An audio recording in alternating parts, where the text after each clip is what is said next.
ہے، یہ سمجھنے کی بات ہے جتنا کفر ہے اور جتنا کفریہ نظام ہے اور جتنی کفریہ طاقتیں ہیں اور جتنی کفریہ سوچیں ہیں اور جتنی طاغوت ہے وہ سب اندھیرا ہے، اور جو قرآن کریم ہے یہ پوری روشنی ہے۔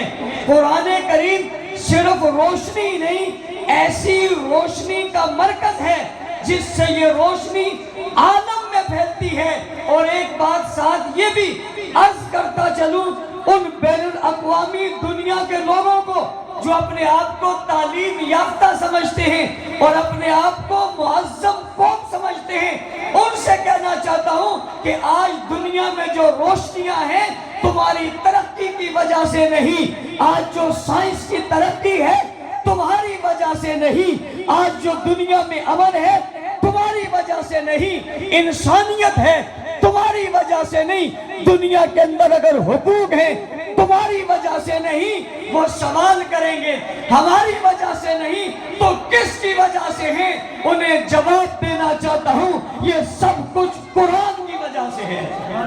وہ کہتے ہیں بھائی قرآن کی وجہ سے کیسے ہے؟ میں نے کہا قرآن نے کہا ہے لِتُخْرِجَ النَّاسَ مِنَ الظُّلُمَاتِ إِلَى النُّورِ، انسانیت کو اندھیروں سے نکالنے والی کتاب کا نام قرآن ہے، اور قرآن کریم کو دنیا تک لانے اور لینے والے کا نام محمد الرسول اللہ ہے، جنہوں نے قرآن پاک کو لیا اور لے کر عملی طور پر قرآن کو صرف پڑھایا نہیں، یہ ضرور کیا کہ قرآن اپنے ساتھ بیٹھنے والوں کو سمجھایا، یتلو علیہم آیاتہ ویزکیہم وَيُعَلِّمُهُمُ الْكِتَابَ وَالْحِکْمَةَ، انہیں قرآن کریم پڑھایا، انہیں حکمت سکھائی، انہیں تدبر سکھایا، انہیں حلم سکھایا، انہیں علم سکھایا، اور سکھانے کے بعد ان کے وجود پر اسے نافذ کیا، اور سیکھنے والوں نے اس قرآن کریم کو صرف گھروں میں رہ کر پڑھا نہیں، اگر وہ صرف پڑھتے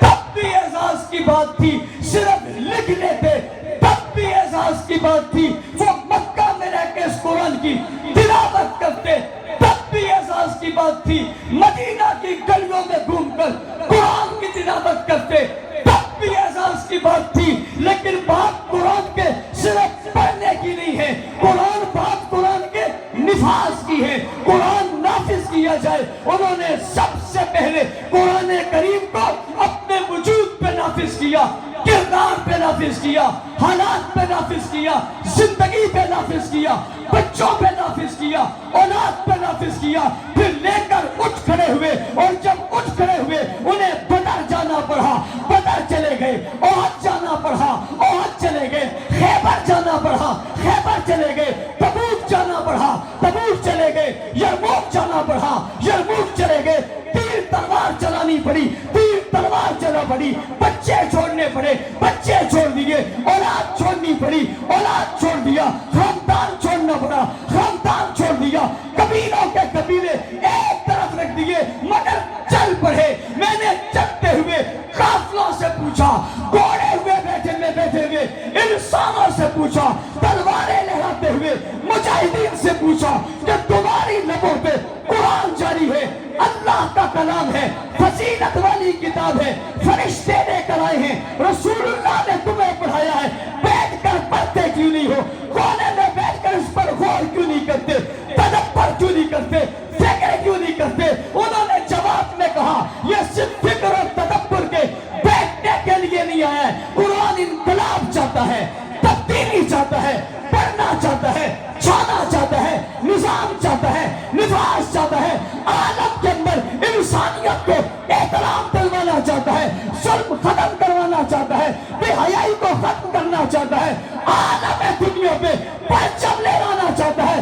اس لیے وہ مکہ اور مدینہ جیسے مقدس شہروں میں بیٹھے نہیں، بیٹھ کر طواف نہیں کیے، بیٹھ کر تلاوت نہیں کی، اٹھ کھڑے ہوئے دنیا میں گھومتے گئے۔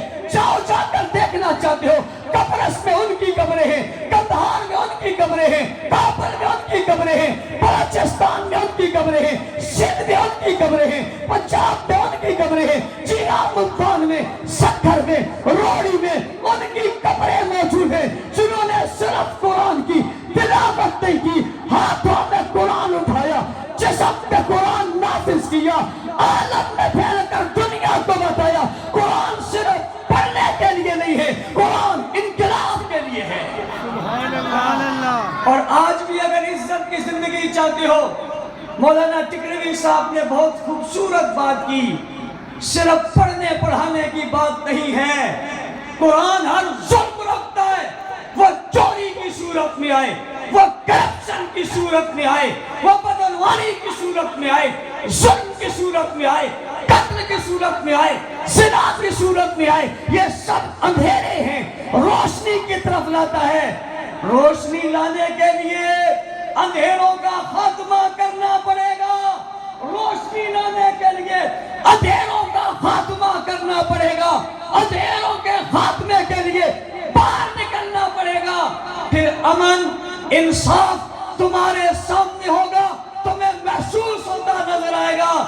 اور اگر آج کی دنیا میں اس کی تاریخ سمجھنی ہے یا تاریخ سمجھنی ہے تو پڑوسی ملک افغانستان میں چلے جائیے۔ میں گزشتہ دنوں افغانستان کے سفیر کے پاس ملنے کے لیے گیا تھا، ایک شخص نے وہاں ایک قصہ سنایا۔ اس نے کہا جب ہم کابل گئے ہم نے عجیب منظر دیکھا۔ میں نے کہا وہ کون سا منظر تھا؟ کہا منی چینجر جو پیسے تبدیل کرتا ہے، کرنسی تبدیل کرتا ہے، اس نے فٹ پاتھ پر اپنی چادر بچھائی، ڈالر بھی رکھ دیے، دینار بھی رکھ دیے، درہم بھی رکھ دیے، دنیا بھر کی کرنسیاں رکھ دی۔ لوگ آتے ہیں، تبدیل کرتے ہیں، لے جاتے ہیں۔ شام ہوتی ہے وہ اپنے رومال کو لپیٹتا ہے، لپیٹ کر موٹر سائیکل لاتا ہے، اس کے پیچھے اس دولت کو رکھتا ہے، موٹر سائیکل چلاتا ہے، اپنے گھر چلا جاتا ہے۔ پوچھنے والا پوچھتا ہے یہ کیا ہو رہا ہے؟ وہ کہتا ہے کاروبار ہو رہا ہے۔ بابا ہمارے تو بینکوں سے لوگوں نے پیسے لوٹ لیے، گھروں میں چوریاں ہو گئی، الماریوں کو توڑ دیا، دروازوں کو توڑ دیا، گھر محفوظ نہیں، دروازے محفوظ نہیں، عزتیں محفوظ نہیں، عصمتیں محفوظ نہیں۔ یہ سب کیسے محفوظ ہے؟ کہ یہ یوں نہیں ہوا، قرآن کے انقلاب کی وجہ سے ہوا۔ انہوں نے عدالتوں میں قرآن لایا، سیاست میں قرآن لایا، اسمبلیوں میں قرآن لایا، قول میں قرآن کو لائے، فعل میں قرآن کو لائے، کردار میں قرآن کو لائے، گفتار میں قرآن کو لائے، اقوال میں قرآن کو لائے، افعال میں قرآن کو لائے، معیشت میں قرآن کو لائے، معاشرت میں قرآن کو لائے، جرگوں میں قرآن کو لائے، فیصلوں میں قرآن کو لائے، قانون میں قرآن کو لائے، ضابطوں میں قرآن کو لائے، دستور میں قرآن کو لائے، منشور میں قرآن کو لائے۔ انہوں نے اپنی حکومت کو سراپا قرآن بنا دیا، خدا نے انہیں دنیا میں امن کا نشان بنا دیا۔ امن کیسے آئے گا؟ یوں نہیں آئے گا۔ عدل کیسے ہوگا؟ یوں نہیں ہوگا۔ نکلنا پڑے گا، اٹھنا پڑے گا، علماء کا دست بازو بننا پڑے گا۔ ہم الیکشن میں پیپل پارٹی کے ہیں، نون لیگ کے ہیں، کاف لیگ کے ہیں، پی ٹی آئی کے ہیں، خان کے ہیں، نواب کے ہیں، فلاں کے ہیں، فلاں کے ہیں، اور سب کو ووٹ دینے کے بعد ہم مطالبہ کرتے ہیں انصاف دے دو، انصاف۔ جنہوں نے سندھ کو کرپشن کا گھر بنا دیا وہ تمہیں انصاف دیں گے۔ میری باتیں بعض لوگوں کو تلخ لگتی ہیں، کہتے ہیں مولانا صاحب آپ بات تلخی کی کرتے ہیں۔ میں نے کہا تلخی کی تب کرتا ہوں مجھے کسی اور سے شکوہ نہیں ہے۔ مسلمانوں مجھے تم سے شکوہ ہے۔ ان کا تو کام ہے لوٹنا، ان کا تو کام ہے ڈاکہ ڈالنا، ڈالتے کس پر ہیں؟ مجرم پر۔ استعمال کسے کرتے ہیں؟ مجرم کو۔ اور بڑے افسوس سے کہنا پڑتا ہے تم سے اپنی طاقت لے کر وہ دنیا گھر جرم کرتے ہیں اور تم ان کے دفتروں کے چکر لگاتے لگاتے بوڑھے ہو جاتے ہو۔ نتیجہ کیا نکلتا ہے؟ جتنے گناہ انہوں نے کیے اس میں میں بھی شامل ہوں اور آپ بھی شامل ہیں۔ آپ کہیں گے ہم کیوں شامل ہیں؟ اس لیے کہ حصہ کو آپ نے ملایا تھا۔ آج علماء نے الحمدللہ وفاق المدارس کے تحت اپنی جدوجہد کی، اپنے آپ کو منوایا۔ پاکستان میں دینی مدارس اسلام کے قلعے ہیں، انہیں مسمار کرنے کی کوشش کی گئی، ان کی ذہنیت کو تبدیل کرنے کی کوشش کی گئی۔ الحمدللہ شیخ الاسلام حضرت مولانا مفتی تقی عثمانی صاحب دامت برکاتہ العالیہ کی قیادت میں قائد جمعیت نے جو کردار ادا کیا، پورے ملک کے علماء نے جس مقام پر کھڑے ہوئے وہ قابل تحسین بھی ہے اور قابل رشک بھی ہے۔ ہم دینی مدارس کے اس سلسلے کو ڈوبنے نہیں دیں گے جس کی بنیاد ہمارے اکابرین نے رکھی تھی۔ آج وہ ہمارے درمیان موجود نہیں ہے، لیکن ان کی روح، ان کے اثرات، ان کی برکت آج بھی موجود ہے۔ ہر موقع پہ ڈنکے کی چوٹ پہ کھڑا ہونا پڑا، ہم بتائیں گے اس ملک کو سیکولر اور اس ملک کو جو ہے وہ غیر مسلموں کی کالونی نہیں بننے دیں گے۔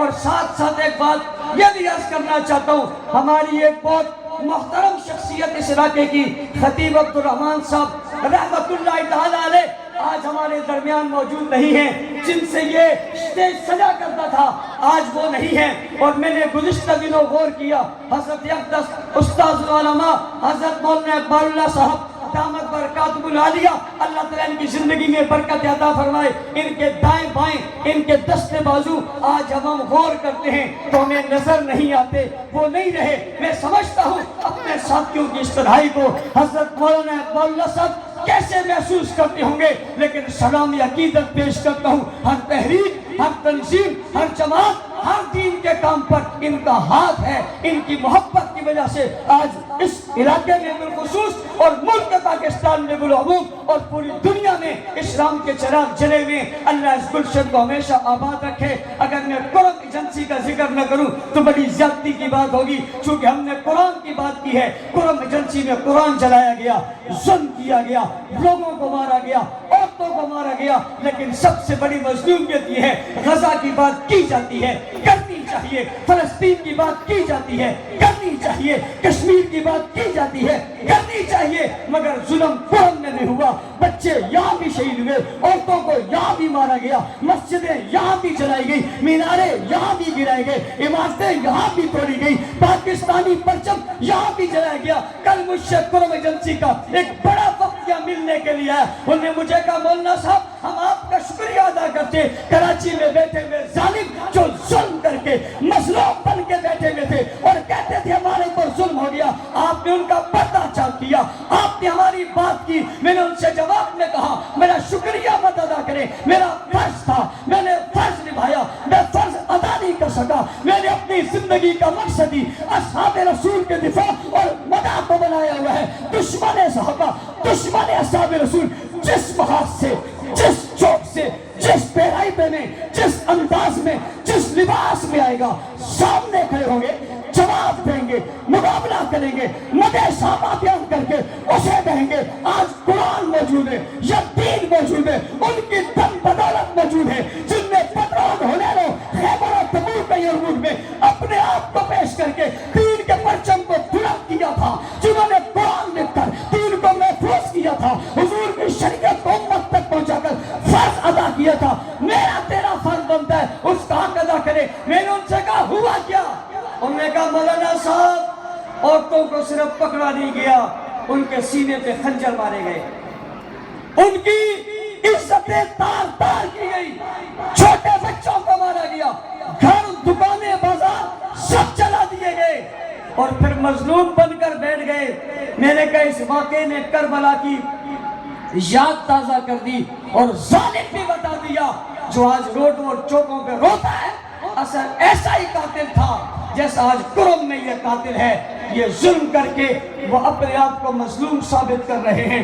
وہ پیپل پارٹی میں تھے، وہ نون لیگ میں تھے، وہ کاف لیگ میں تھے۔ جب ان کی ملت کی بات آئی علماء کرام بہت عزت احترام کے ساتھ وہ معذرت چاہتے ہوئے وہ سب پارٹیاں چھوڑ کر اپنی ملت کے لیے بیٹھ گئے تھے کہ ہم پہ ظلم ہوا، ہم ملت کے ساتھ ہیں۔ تم سے پوچھتا ہوں تمہاری بھی کوئی ملت ہے یا نہیں ہے؟ تم سے پوچھتا ہوں تمہارا بھی کوئی دین ہے یا نہیں ہے؟ تم سے پوچھتا ہوں تمہارا بھی کوئی عقیدہ ہے یا نہیں ہے؟ کیا پارٹیاں تمہارا عقیدہ ہے؟ کیا لیڈر تمہارے عقیدہ ہے؟ نہیں۔ اگر وہ ملت کے لیے آئے ہیں تو آپ کو بھی آنا چاہیے، وہ ملت کے لیے کھڑے ہیں تو آپ کو بھی ہونا چاہیے۔ اور جس دن ملت اٹھ کھڑی ہوئی کراچی کی لی مارکیٹ سے لے کر اگر آپ یہ ساحلی پٹی پہ گھومتے چلے جائیں تو وہ سندھ کے کونے بدین تک سب اہل سنت آباد ہیں۔ لیکن ہلکا سا سوال ہے جب اہل سنت پر ظلم ہوا تو نکلے کتنے تھے، اور وہ ایک پٹی میں ہیں جب انہوں نے ظلم کیا تو وہ نکلے کتنے تھے، یہ حساب خود لگا لیجئے گا۔ ہمیں اپنے مذہب اور اپنے عقیدے کا تحفظ کرنا چاہیے، قرآن کریم کے نفاذ کے لیے، انقلاب کے لیے جد و جہد کرنی چاہیے۔ یہ ایوانوں کے لیے بھی ہے، یہ میدانوں کے لیے بھی ہے، یہ عدالتوں کے لیے بھی ہے، یہ ہمارے گرولی نظام کے لیے بھی ہے، یہ ہمارے نفاذ کے لیے بھی ہے، یہ انسانیت کی زندگی کے لیے ہے، اور شعور اور نور کے لیے ہے۔ نور کسی اور کے پاس نہیں، قرآن کے پاس ہے، اور قرآن نور والوں کے پاس ہے۔ اللہ تعالیٰ اس ادارے کو دل دگنی رات چگنی ترقی نصیب فرمائے۔ میں نے آج کہیں سفر کرنا تھا اور سفر کر کے کہیں جانا تھا، ٹائم میں پہلے ان کو دے چکا تھا۔ میں نے مولانا سیف اللہ صاحب سے معذرت کے 2 جملے کہے، انہوں نے کچھ بھی جواب میں نہیں کہا، واٹس ایپ پہ ایک کلام بھیجا، وَقَالَ أَهْدُ اللَّهِ مَسْئُولًا، صرف یہ پیغام بھیجا، وَقَالَ أَهْدُ اللَّهِ مَسْئُولًا، کہ وعدہ ہم سے کیا اور کہیں اور سے۔ میں نے وہ پروگرام جو ہے وہ اسے مؤخر کیا اور کئی اور پروگرام چھوڑے، اس لیے کہ میں میزبان تھا۔ اللہ تعالیٰ اس ادارے کے ساتھ اور ادارے کی ہمارے ساتھ اس محبت کو ہمیشہ قائم و دائم فرمائے۔ کل بدین میں ایک واقعہ رونما ہوا، ہمارے 2 ساتھیوں پر فائرنگ ہوئی، دونوں بھائی تھے، ایک بھائی شہید ہو گیا اور ایک بھائی زخمی ہے۔ ہم پہلے دن سے کہہ رہے ہیں شام سے آنے والے یہ لڑاکے جنہیں شام میں شکست ہوئی ہے اور وہ یہاں سے وہاں لڑنے کے لیے زائرین کے نام پر گئے تھے، وہ واپس آ رہے ہیں، اور واپس آ کر وہ شہروں میں یوں ہی دہشت گردی اور قتل و قتال کریں گے، اس لیے کہ ان کے منہ کو خون لگا ہوا ہے۔ میں ارباب اقتدار، ارباب ریاست سے یہ کہنا چاہوں گا، اس شام سے اور ایران سے واپس آنے والوں پر نظر رکھی جائے، انہیں قانون کے شکنجے میں لایا جائے، ان پر فورس ان کے قانون بنائے جائیں، ورنہ یہ ملک میں جو دہشت گردی ہوگی اس کی ذمہ داری ان پر نظر نہ رکھنے والوں پر ہوگی، اور سندھ حکومت کے وزراء اس کو خصوصیت کے ساتھ پروٹوکول کے ساتھ انہیں لا رہے ہیں۔ وفاقی وزیر داخلہ وہ بھی ان کو لانے میں اپنا کردار ادا کر رہے ہیں۔ ہم ایسی بدامنی اس ملک میں نہیں ہونے دیں گے۔ جزاکم اللہ خیر۔ ماشاءاللہ حضرت مولانا اور حضرت فاروقی صاحب کی عمر میں اللہ پاک برکت عطا